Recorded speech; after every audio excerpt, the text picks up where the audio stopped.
समस्त सुधी जनों को नमस्कार। भर्तृहरि के संबंध में पिछले 5 वक्तव्यों में जो चर्चा हुई है, उसमें हमने देखा कि भर्तृहरि विविध शब्द मानते हैं, अनित्य शब्द और नित्य शब्द। अनित्य शब्द क्षरणशील है, सुनी जाने वाली ध्वनि है, बोली जाने वाली आवाजें हैं। वे नित्य शब्द को चेतना में स्फुटित कर देती हैं। और यह जो संबंध है, यह नित्य संबंध है। शब्द और अर्थ का संबंध भी भर्तृहरि नित्य संबंध मानते हैं। यदि प्रतिभा है तो अवश्य ही अनित्य शब्द या जो ध्वनियां हैं वे नित्य शब्द को स्फुटित करेंगी और शब्द और अर्थ के बीच में इसीलिए नित्य संबंध होता है, क्योंकि जो स्फोट है वह अर्थरूप हुआ करता है। जो भी कुछ शब्द हम बोलते हैं वे जाति में संकेत करते हैं, और जाति अनश्वर तत्व है, नित्य तत्व है। जाति में संकेत चूंकि वे करते हैं जो कि अनश्वर या नित्य तत्व है, इसलिए शब्द और अर्थ का संबंध भी नित्य संबंध है। जाति यहाँ पर एक तत्व मीमांसीय अवधारणा है, जिसका आशय वर्ण व्यवस्था वाली जाति से नहीं है, कास्ट से या कास्टिज्म से इसका मतलब नहीं है। सामान्य भी इसको कहा जाता है पारिभाषिक शब्दावली में, जाति या सामान्य। अंग्रेजी में कदाचित यूनिवर्सल यूनिवर्सल इसको कह सकते हैं। प्रत्येक पदार्थ में उसकी जाति अविभाज्य रूप से रहती है, जो उसका अपना धर्म है, जो उसमें समवाय रूप से रहता ही है। बिना जाति के कोई वस्तु नहीं हो सकती, नहीं होती। यह एक दार्शनिक अवधारणा है और यह नोशनल है। जाति दिखाई नहीं पड़ती है। गो में गोत्व जाति है, मनुष्य में मनुष्यत्व जाति है, वृक्ष में वृक्षत्व जाति है। इसको किसी लेबोरेटरी में अलग करके नहीं बताया जा सकता है। इसलिए शब्द और अर्थ का नित्य संबंध यह है, तो शब्द जो बोला जाने वाला नादरूप शब्द है वह अर्थरूप नित्य शब्द को स्फुटित करता है। उससे एक संसार रचा जाता है। किस प्रकार का संसार रचा जाता है, इस पर अलग अलग प्रकार की व्याख्याएं होती हैं। जाति, गुण, क्रिया और द्रव्य, ये 4 वस्तुओं से, 4 तत्वों से बना हुआ संसार है। ऐसा पतंजलि की परंपरा में माना गया कि 4 प्रकार के अर्थों में शब्द संकेत करते हैं: जाति, गुण, क्रिया और यदृच्छा या व्यक्तिवाचक, पर्टिकुलर नाउन जिसको कहते हैं। पर जाति उसमें से प्रधान है, जो कि अपरिवर्त्य, आंतरिक और अविनाशी धर्म है, और उसके कारण शब्दार्थ संबंध नित्य है और इसमें आगम प्रमाण है, ऐसा भर्तृहरि कहते हैं। भर्तृहरि यह भी कहते हैं कि साधु शब्द के ज्ञान से धर्म होता है। शिष्ट जनों तथा आगम से और व्याकरण से साधु शब्दों का ज्ञान होता है। आगम से भी शब्दों का ज्ञान होता है। गुरु शिष्य परंपरा में दिया जाने वाला उपदेश आगम है। शिष्ट जनोपदेश और आगम दोनों को व्याकरण व्यवस्थित करता है। इसलिए व्याकरण, शिष्ट जनोपदेश और आगम, इन तीनों में संबंध, अनिवार्य संबंध जुड़ता है। व्याकरण दोनों को जोड़ने वाली कड़ी होती है, मनुष्य के सारे व्यवहार को जोड़ने वाली कड़ी हुआ करती है। जिन्होंने व्याकरण नहीं सीखा है वे भी साधु शब्दों का व्यवहार करते ही हैं, परंतु व्याकरण पहले से है, उसके संस्कार चले आ रहे हैं गुरु शिष्य परंपरा से या माता पिता से सीखने के कारण। इसलिए साधु शब्दों का ज्ञान और उससे होने वाला जो धर्म है वह मनुष्य अर्जित करता जाता है। साधु शब्दों का अभ्यास ही एक साधना है जो अध्यात्म की ओर उन्मुख करती है। कुल मिलाकर के भर्तृहरि का यह दर्शन बनता है। इससे असहमतियां बहुत होती रही हैं, क्योंकि यह दर्शन और अध्यात्म के क्षेत्र में अतिक्रमण एक प्रकार से माना गया कहीं पर, और भर्तृहरि की कड़ी आलोचना धर्मकीर्ति ने की। धर्मकीर्ति प्रखर दार्शनिक हैं और जुझारू प्रकृति के दार्शनिक हैं। बहुत वे जूझते हैं अपनी परंपरा में भी अपने समय के दार्शनिकों से, और जो अन्य मतावलंबी हैं, सनातन परंपरा के दार्शनिक नैयायिक हैं, उनसे तो पंगा वे खूब लेते ही हैं। अपने ही गुरु की आलोचना उन्होंने की थी।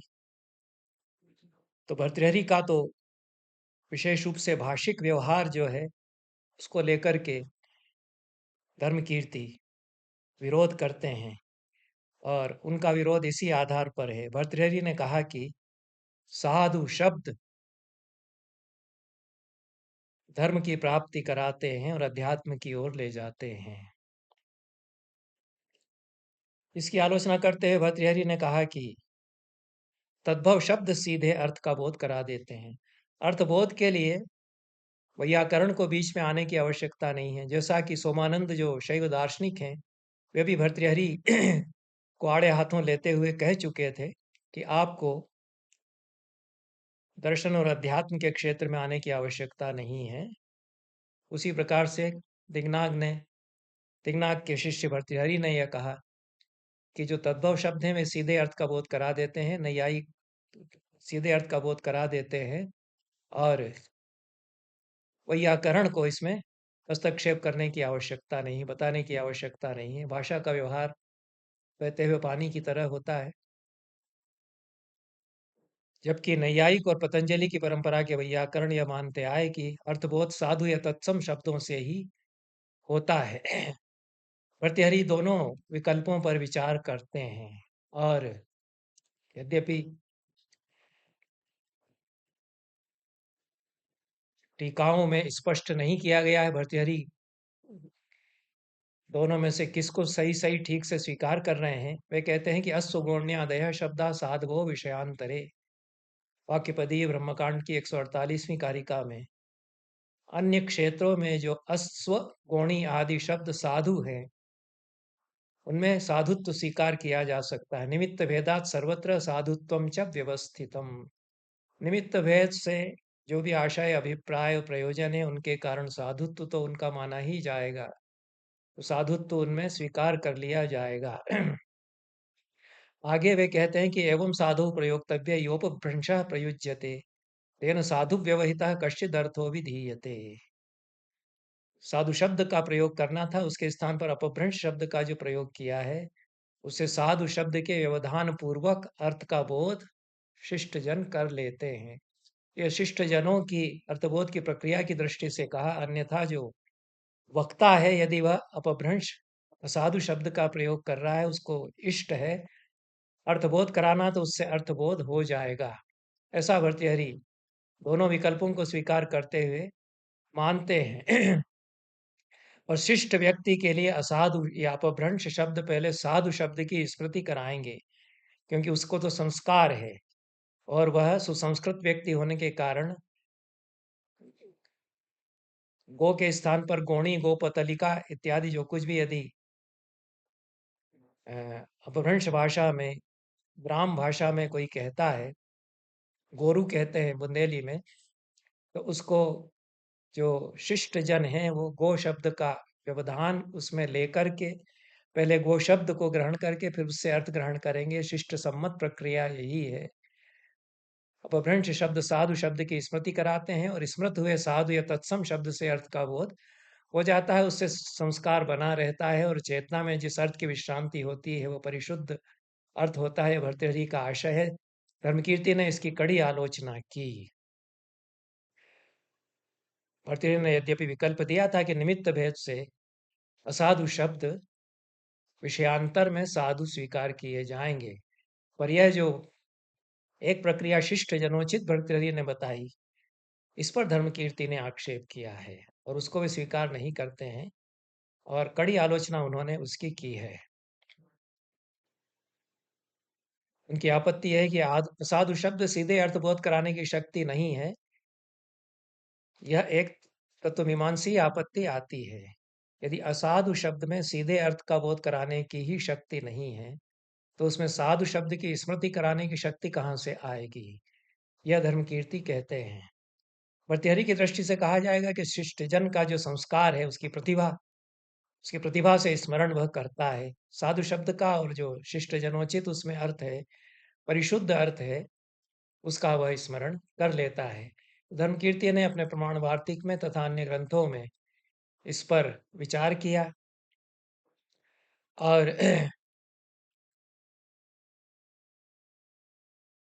वे यहाँ तक जाते हैं कि व्याकरण को वे अनावश्यक घोषित कर देते हैं।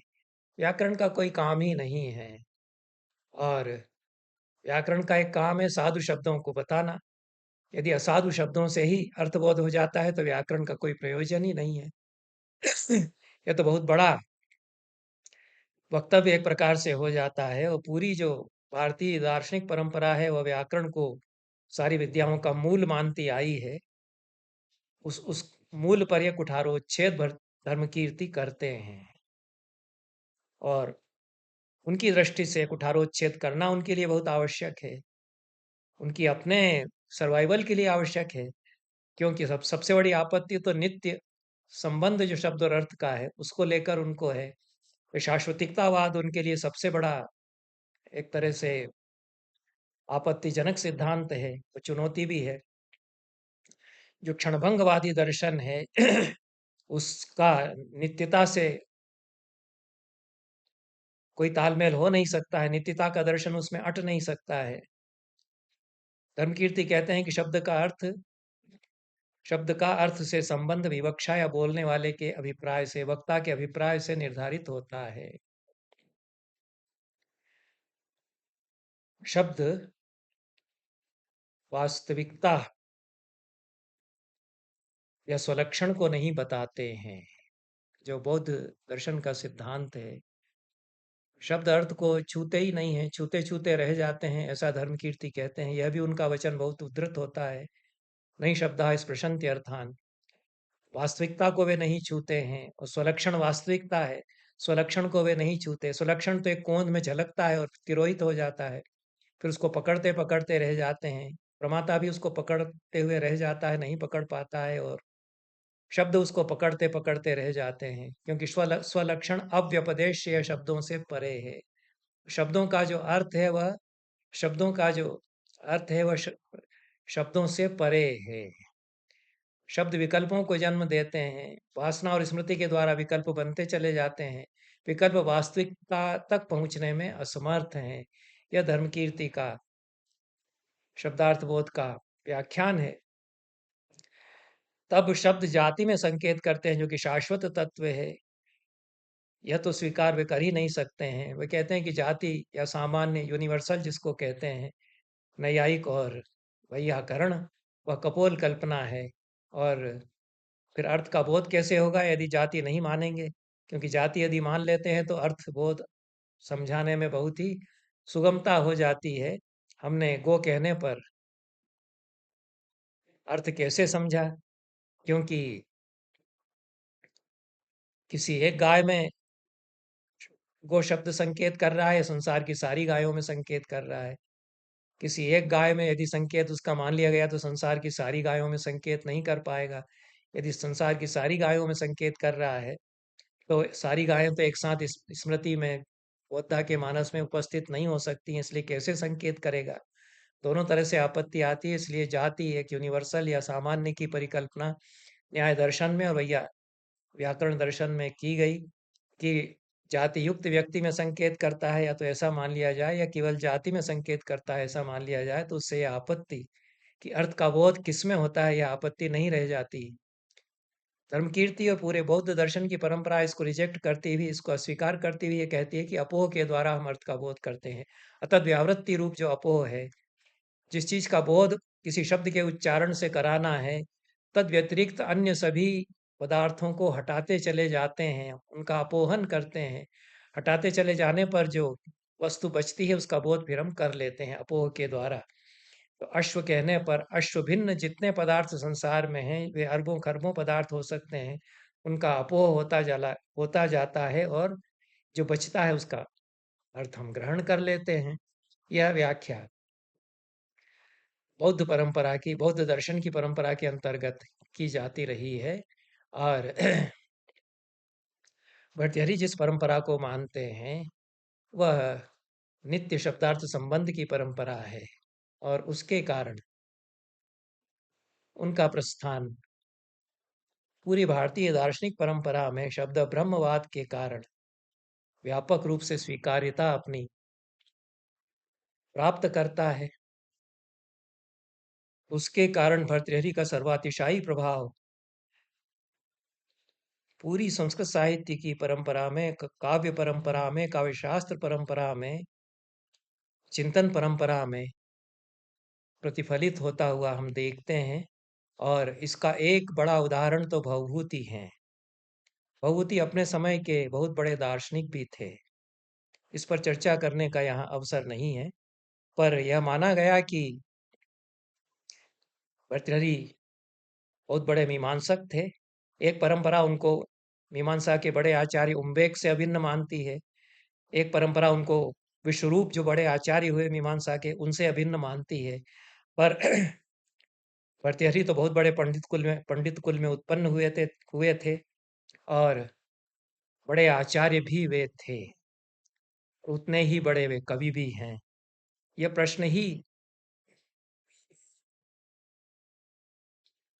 बड़ा गलत है इस परंपरा में कि आचार्य बड़ा है या कवि बड़ा है। कोई व्यक्ति यदि कविता लिखता है और बड़ा चिंतक या आचार्य भी है, तो ऐसा प्रश्न नहीं किया जाता कि आचार्य के रूप में बड़े हैं या कवि के रूप में बड़े हैं। आजकल जो हमारी बुद्धि है, भेद बुद्धि, उससे हम इस तरह की बातें करते हैं। पर यह सत्य है कि भवभूति का आचार्यत्व और कवित्व दोनों अनुपम हैं। और उनकी कविता में उन जो दर्शन है वह गलमाही करता है, इस तरह से घुल-मिल जाता है। प्रवाह उसका गंगा की धारा में यमुना की तरह हम देख सकते हैं। कालिदास में तो सरस्वती की तरह अंतःसलिला बन कर के वह आता है। कालिदास बहुत ऊंचाई पर चले जाते हैं, व्यक्त नहीं होने देते हैं कि कितने शास्त्र उन्होंने पचा रखे हैं। तो कविता की वाणी में इस तरह से व्यक्त करते हैं, यहाँ तक कि सौंदर्य शास्त्र की अवधारणाओं को, वेदांत की अवधारणाओं को और शैव दर्शन को वे पूरी कविता बना करके इस तरह से प्रकट करते हैं कि कोई पकड़ ना पाए कि यहाँ पर तो आगम परंपराएं शैव दर्शन की बोल रही हैं। वो कविता बना देते हैं उसको। पर भवभूति में ये गंगा के साथ यमुना की धारा की तरह चिंतन परंपराएं बहती हुई आती हैं। उनको हम दोनों संगम में जिस तरह से एक नील धारा और एक श्वेत धारा देखते हैं, उस तरह से देख सकते हैं। पर यह कवित्व और आचार्यत्व की जो गलबाही है, यह तो भवभूति में जिस तरह से आई, तो उसके कारण केवल मीमांसा दर्शन ही नहीं, अन्य अनेक दर्शनों को भवभूति ने संगुम्फित कर लिया अपने काव्य में, अपनी रचनाओं में। और वाणी के संबंध में तो बहुत उन्होंने कहा है। मालती माधव की प्रस्तावना में, अन्यत्र भी, उत्तरामचरित में भी, यहाँ तक कि लव के संवाद में भी वाणी वाणी की क्या विशेषताएं हैं, इस पर बड़ी ओजस्वी भाषा में जो लव बहस करता है चंद्रकेतु से, यह भभूति इस प्रकार का पूरा जो शास्त्र समेटते हैं। विशेष रूप से वाल्मीकि के द्वारा पहली बार काव्य रचा गया, यह प्रसंग उन्होंने उठाया। आत्रेयी वाल्मीकि के आश्रम में एक छात्रा रही हैं। वे वनदेवी वासंती को बताती हैं कि किस तरह से वहाँ वाल्मीकि को पहली बार कविता का स्मरण हुआ। और उसके बाद तो रामायण वे रचने लग गए। सब कुछ रामायणमय हो गया। मुझे तो वेदांत पढ़ना था, तो वेदांत की पढ़ाई छूट गई।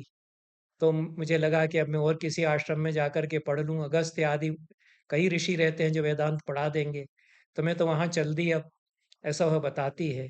लेकिन ये जो घटना हो गई, बहुत बड़ी घटना, कि कैसे क्रौंच पक्षी को घायल बाण से देख करके वाल्मीकि के मुख से श्लोक फूट पड़ा।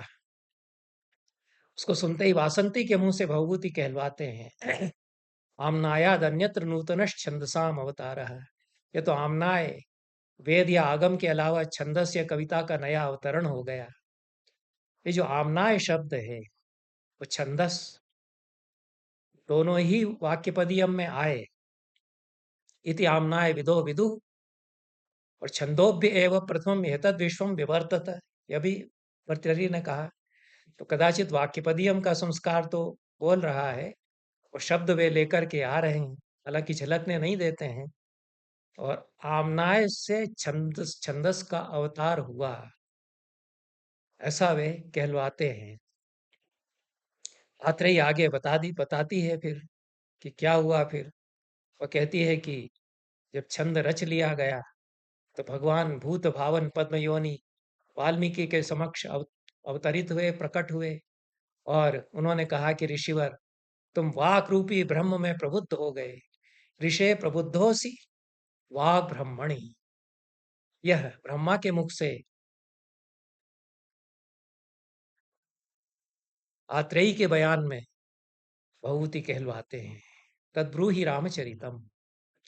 वाक रूपी ब्रह्म में तुम प्रबुद्ध हो गए, तो वाक रूपी ब्रह्म जाग उठा तुम्हारे भीतर। ये जो शब्द ब्रह्म है, प्रतिभा के कारण इसका जागना, ये तो पूरा जो वाक्यपदियम का सिद्धांत है उसको भभूति ने अपने शब्दों में समेट करके बता दिया है। और वे वाक्यपदियम को कितना अच्छी तरह समझते हैं कि प्रतिभा यदि है तो वाक ब्रह्म का स्फोट होगा।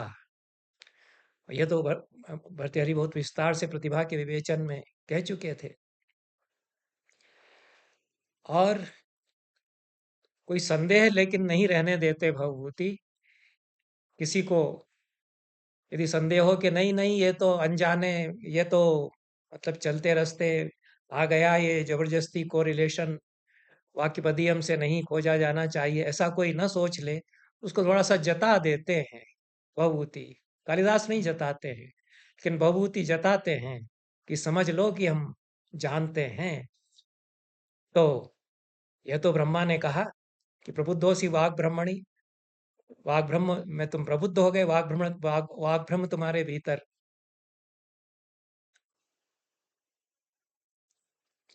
जाग उठा है। तद्ब्रूहि रामचरितम अव्याहतम आर्षम ज्योति ते प्रतिभातु। अव्याहत आर्ष ज्योति तुम्हारे भीतर प्रतिभात होती रही, होती रहे। आद्य तुम कवि हो। आद्य कवि रसी, यह भी कहा। ये बहुत ही साभिप्राय वाक्य हैं, बहुत बड़ी बातें भभूति ने यहाँ कहलवा दी हैं। पूरी जो प्रथम काव्य की सृष्टि हुई उसको लेकर के, लेकिन इतना कहकर के ब्रह्मा अंतर्धान हो गए ऐसा आत्रेयी बताती है। तब बताती है कि वाल्मीकि ने शब्द ब्रह्म के विवर्त रूप रामायण नामक इतिहास का प्रणयन किया। यह जो पूरी शब्दावली है, और उधर विवर्त शब्द का प्रयोग कहते हैं। ऋषे प्रबुद्धोऽसि वागात्मनि ब्रह्मणि तद्ब्रूहि रामचरितम् अव्याहत ज्योतिरार्षं ते चक्षु प्रतिभातु आद्य कविरसि इत्युक्त्वा अंतर्हितः अथ स भगवान प्राचेत स प्रथमं मनुष्येषु शब्द ब्रह्मणस्तादृशं विवर्तम इतिहासम रामायणम प्रणिनाय। इतना कहकर के आत्रेय के द्वारा उसके मुख से भभूति कहलवाते हैं कि भगवान प्राचेतस ने, प्रचेता के पुत्र वाल्मीकि ने मनुष्यों के बीच में पहली बार शब्द ब्रह्म के विवर्त रूप इतिहास काव्य अर्थात रामायण का प्रणयन किया।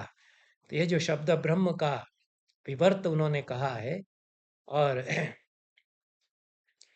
विवर्त की पूरी अवधारणा को जो शांकर अद्वैत है उससे भिन्न रूप में जो भर्तृहरि में है उसको वे समझते हैं। एको रसः करुण एव निमित्त भेदात् भिन्नः पृथक पृथक इवाश्रयते विवर्तान् आवर्त बुद्बुद तरंगमयान विकारान अम्बो यथा सलिल में वही तत्समस्तम। वहां पर विवर्त नहीं कहा है, आवर्त बुद्बुद तरंग ये सब पानी के विकार हैं, विकार परिणाम हुआ। तो यहाँ पर परिणाम और यहाँ पर विवर्त दोनों को उसी अर्थ में कह देते हैं जो कि वाक्यपदियम कार को अभीष्ट है, कि विवर्त और परिणाम में उस प्रकार का तात्विक भेद उनको अभीष्ट नहीं है। तो ये शब्द ब्रह्म का जो विवर्त, शब्द ब्रह्म का जो परिणाम, यह काव्य है, उसकी बात भभूति यहाँ करते हैं। अनेक स्थानों पर अन्यत्र भी भर्तृहरि से संवाद करते हैं। और ये जो संवाद है यह तो चलता है भभूति में। उत्तरामचरित की जो नांदी है, वंदे मही च ताम वाणी ममृताम आत्मनः कलाम इदम कविभ्य पूर्वेभ्यो नमो वाकम प्रशास्महे। यह तो कुछ अनोखी ही नांदी वैसे भभूति ने लिखी है, इस तरह की नांदी और किसी कवि ने नहीं लिखी है। पर उसका जो उत्तरार्ध है कि वंदे महीचताम वाणीम विंदेम देवताम वाचम, ऐसा भी पाठांतर मिलता है, और वंदे महीचताम वाणीम ऐसा भी पाठ मिलता है। तो जो वाणी आत्मा की अमृतमयी कला है, उसका भी हम नमन करते हैं, ऐसा कहते हैं पाठांतर में। उस वाणी को हम पा जाएं, ऐसा कहते हैं। जो भी भवभूति ने लिखा हो सकता है कि दोनों ही उन्होंने लिखे होंगे, क्योंकि मेरा ऐसा मानना है कि भवभूति कई बार परिमार्जन करते थे, उस पोथी की नकल करते हुए उसमें दूसरा पाठ स्वयं कर देते थे। ऐसा मालती माधव के दो पाठों की परंपरा बहुत पुरानी है, उससे ऐसा लगता है। तो यह, और दोनों में ही भर्तृहरि का जो व्याकरण दर्शन है वो तो झलक रहा है। जो आत्मा की अमृतमयी कला है, ऐसी वाणी को हम पा जाएं, ऐसा पाठ लें तब भी। और जो आत्मा की अमृतमयी कला है, उसकी हम, जो देवता वाणी है जो कि, उसकी हम वंदना करते हैं, ऐसा अर्थ लें तब भी। यह जो शब्द ब्रह्मवाद है भर्तृहरि का, वह भवभूति में आ गया है, उतर आया है, और बहुत गहराई से उन्होंने इसको पिरोया है उत्तरामचरित में, मालती माधव में, अनेक प्रसंगों में। तो भर्तृहरि की यह अहमियत या यह महत्ता है, 20वीं शताब्दी में आकर के यह महत्ता कुछ नए रूपों में सामने आती है। सुब्रमण्यम अय्यर ने वाक्यपदियम का अंग्रेजी में अनुवाद किया और उस पर अपना अध्ययन भी प्रस्तुत किया। तब भर्तृहरि पर पश्चिम का ध्यान गया, और उसके पहले भी पश्चिम का ध्यान जा रहा था भर्तृहरि पर। और यही समय था जबकि बर्ट्रैंड रसल और म्यूर आदि दार्शनिकों के साथ एक कनिष्ठ दार्शनिक के रूप में विटगेनस्टाइन उभर रहे थे, और फिर उत्तर आधुनिकता का बवाल खड़ा हो रहा था, और फिर बड़े तेजस्वी विचारक के रूप में देरिदा सामने आने लगे उसके साथ ही। तब भर्तृहरि के भाषा दर्शन की तुलना साम्य वैषम्य प्रतिपादन सहित विटगेनस्टाइन और देरिदा के साथ की जाने लगी, और कुछ अध्येताओं ने, हेरल्ड कोवार्ड हैं उनमें, पश्चिम के अच्छे दार्शनिक हैं, और भारत के अध्येताओं में तंद्रा पटनायक, इन्होंने पश्चिम के अन्य अनेक दार्शनिकों के संदर्भ में भर्तृहरि के विचारों को तोलने का प्रयास किया। इसमें समानता बताने की बात नहीं है, यह दो मणियों को आमने सामने रख कर के उनकी आभा को एक दूसरे के आलोक में देखने का प्रयास हुआ करता है, और इससे हर्मेनेटिक्स या मीमांसा शास्त्र बनता है। भर्तृहरि को लेकर के इस प्रकार की मीमांसा शास्त्र अब विकसित होने लगा। यह भर्तृहरि की बड़ी महत्ता है, और हेरल्ड कोवर्ट का काम इस दृष्टि से महत्व का है। कोवर्ट का कहना है कि भर्तृहरि और देरिदा कहीं कहीं समान धरातल पर इसलिए आ जाते हैं कि देरिदा का चिंतन मसीही परंपरा से नहीं जन्मा है, उसका जो उत्स है वह यहूदी परंपरा में है, ज्यूइश परंपरा से वो आते हैं। यह महत्वपूर्ण बात कोवर्ट ने कही, क्योंकि जो पेगन परंपरा है उससे कहीं न कहीं संबंध जुड़ता है यदि देरिदा का। तो यह जो सामी परंपरा है, जो क्रिश्चियनिटी के बाद से यूरोप में आती है, उसने जो सारे विकल्पों को सिकोड़ते हुए एक अधिनायक तंत्रीय व्यवस्था कायम की चिंतन के क्षेत्र में, उसके बरक्स देरिदा यहूदी परंपरा से कहीं न कहीं जुड़ते हैं, और इसलिए एक समान धरातल दोनों में बनता है। भर्तृहरि यद्यपि उनके 1500 साल पहले हो चुके हों, देरिदा 20वीं शताब्दी में हुए। भर्तृहरि के दर्शन में वाक व्यवहार का माध्यम ही नहीं, तत्वबोध का साधन है। वेद प्रमाण इसलिए हैं कि वे इसी परावाक के अनुकार हैं। भर्तृहरि श्रुति या आगम के प्रामाण्य को सर्वोपरि मानते हैं। वे प्रत्यक्ष और अनुमान को भी उतना महत्व नहीं देते, क्योंकि शब्द प्रमाण सबसे बड़ा प्रमाण हो जाता है। पश्चिम के चिंतन से श्रुति की अवधारणा भिन्न हो जाती है, क्योंकि श्रुति का समानार्थी शब्द वहाँ स्क्रिप्चर है, और स्क्रिप्चर जो है सुना हुआ शब्द नहीं, लिखित शब्द है। इसलिए देरिदा लिखे हुए शब्द की बात करते हैं। हमारे यहाँ सुने हुए शब्द की बात की जाती है। जब हम शब्द ब्रह्म की बात करते हैं, उसका स्फोट होता है, तो सुनने पर होता है। तो लिखित शब्द की बात वहाँ नहीं आती है। और जो उत्तर आधुनिक विचारक हैं, उनमें श्रुति की बात आती है। उनमें श्रुति की बात नहीं आती है, स्क्रिप्चर की बात आती है, लिखित शब्द की बात आती है। और बाइबल का मूल भी बिब्लिया या लिखित सामग्री के संचय की अवधारणा में है। यहूदी परंपरा में तो वाचिक और लिखित दोनों ही समान रूप से महत्व रखते हैं। तब इस दृष्टि से कोवर्ट भर्तृहरि के श्रुति विषयक विमर्श की देरिदा के संदर्भ में मीमांसा करते हैं। इस दृष्टि से पहले कांड की जो 20वीं कारिका है, उसकी तरफ कोवर्ट को ध्यान देना चाहिए था, जिसमें भर्तृहरि कहते हैं कि वाणी के इस परम रूप में अक्षरों की स्मृतियों के चिन्ह प्रतिबिंबों की तरह झलकते हैं। यहाँ पर भर्तृहरि ने जो लिखित रूप है शब्द का, उसको स्वीकार कर लिया है। चिन्ह शब्द का भी प्रयोग उन्होंने कर लिया है। यतो वाचो निमित्तानि चिन्हानि वाक्षर स्मृते। अक्षर की स्मृतियों के जो चिन्ह हैं, शब्द पूर्वेण योगेन भासन्ते प्रतिबिंबवत। वे शब्द पूर्व योग के द्वारा, शब्दों का जो योग उसके साथ होता रहता है, वे प्रतिबिंब प्रतिबिंब की तरह भाषित हो जाते हैं। यह भर्तृहरि कहते हैं।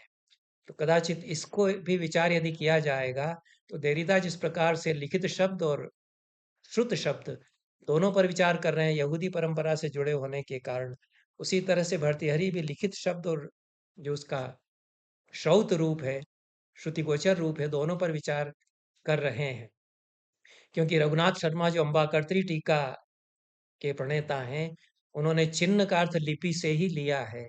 तो जो लिपिबद्ध शब्द है, वह भी इस स्फोट में भूमिका निभाता है। ऐसा भी भर्तृहरि की दृष्टि से मानना पड़ जाएगा। और यह अवश्य है कि ये जो लिपि है, ये कागज पर कलम से लिखी हुई लिपि नहीं है।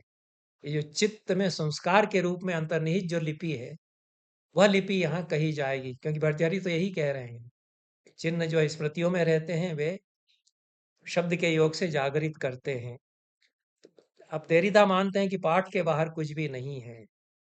भर्तृहरि भी मानते हैं कि शब्द ब्रह्म के अतिरिक्त अन्य कोई सत्ता नहीं है। भर्तृहरि की तरह भाषा को देरिदा भी अनादि मानते हैं। दोनों भाषा में शब्द और अर्थ के पार्थक्य की अंतर्निहित शक्ति को स्वीकार करते हैं। और इसीलिए भर्तृहरि परावाक की सीधे कोई चर्चा नहीं करते। वे भाषा के सूक्ष्मतम गम्य रूप पश्यंती तक ही अपने विवेचन को सीमित करते हैं, सीमित रखते हैं। और जैसा मैंने पिछले वक्तव्यों में कहा है कि पश्यंती अविभागा है, मयूरांड रसन न्याय से वहां सारे अर्थों का बना हुआ जो संसार है उसमें समाया हुआ रहता है। तो यह देरिदा के दर्शन से कहीं न कहीं नैकट्य बन जाता है। मनुष्य के भीतर भाषा के सृजन की आंतरिक शक्ति है, ऐसा देरिदा कहते हैं, जिसे उन्होंने साइकिक इम्प्रिंट या ट्रेस कहा है। तो वहाँ चिन्हानी व अक्षरस प्रत्यय कहा गया है, यहाँ पर इम्प्रिंट या ट्रेस की बात है। भर्तृहरि मयूरांड रसन न्याय से सब कुछ उसमें समाया हुआ है, यह कहते हैं। और काल शब्द ब्रह्म की शक्ति है, उसके कारण विवर्त होता है, यह कहते हैं।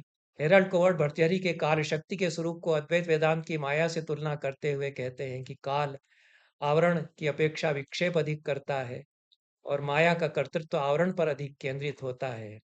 तो विवर्त होते हुए इस वस्तु में एक क्रम में प्रतीत होने लगती हैं, अन्यथा क्रमहीन और अनादि अवस्था है। तो ये जो विवर्त की व्यवस्था भर्तृहरि ने की है, उसके कारण क्रम बनता है। अन्यथा तो अक्रम रूप में जो पश्यंती में सारे अर्थ समाये हुए हैं, वो होता है। और उसका ये जो विवर्तन की प्रक्रिया है, उसका संबंध भर्तृहरि काल शक्ति से जोड़ते हैं। तब कुल मिलाकर के बात यह होती है कि देरिदा और भर्तृहरि दोनों के लिए अंततः वास्तविकता भाषा में और भाषा के द्वारा है। यह भाषा शब्द या वाक कही जाती है, जो कि उच्चरित शब्द या नाद से अलग है। यह दोनों ही स्वीकार कर लेते हैं। तब कुछ भी नहीं था, तब शब्द था। जब कुछ भी नहीं रहेगा, तब भी शब्द रहेगा। इसलिए अनादि है शब्द। इस शब्द या वाक से अलग कोई सृष्टि या संसार नहीं है। यह शब्द ही चेतना है। और शब्द का अनुभव चेतना है। अतः शब्द मनुष्य का स्वात्म और स्वात्म विमर्श दोनों है। भर्तृहरि शब्द के परे किसी अन्य परम तत्व की बात नहीं करते। दृष्टा, दर्शन और दृश्य सभी वही है।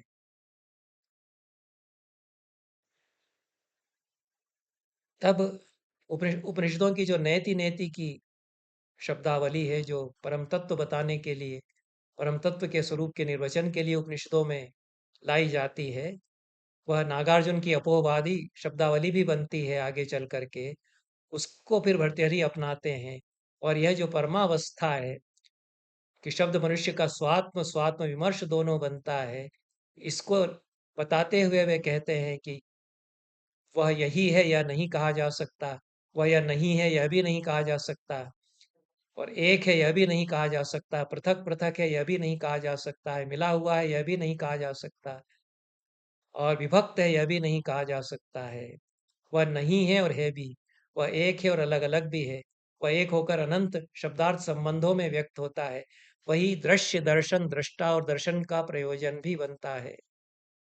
जैसे सोने से बनने वाले सारे गहने एक ही स्वर्ण तत्व के विकार हैं, उसी तरह सारी ध्वनियाँ इसी एक के विकार हैं। विकार को निरस्त करने पर वही एक तत्व रह जाता है। ये भर्तृहरि ने जो निरूपित किया है, वो पूरा दर्शन इसमें समेटा है। उनकी मूल कारिकाएँ अब मैं नहीं पढ़ूँगा, क्योंकि उनका सार मैंने पढ़ दिया है। ये मूल वाक्य पदी में इसी रूप में है। व्याकरण का ज्ञान इस निरस्तीकरण और उसके द्वारा मुक्ति का पथ प्रशस्त कर देता है। व्याकरण को जीवन दर्शन बनाने की भर्तृहरि के इस उपक्रम की व्याकरण को जीवन दर्शन बनाने के भर्तृहरि के इस उपक्रम के दरिदा कहीं कहीं सहयात्री लगते हैं, क्योंकि उन्होंने ग्रामेटोलॉजी अपने किताब का नाम रखा है और 3 रूपों में भाषिक प्रक्रिया की व्याख्या वे करते हैं, साइन, सिग्निफाइड और सिग्निफायर। ये जो दृश्य, दर्शन और दृष्टा, उसकी बात भर्तृहरि करते हैं, और दोनों का पर्यवसान फिर वे पराचेतना में ले जाते हैं। यह देरिदा के बाहर है।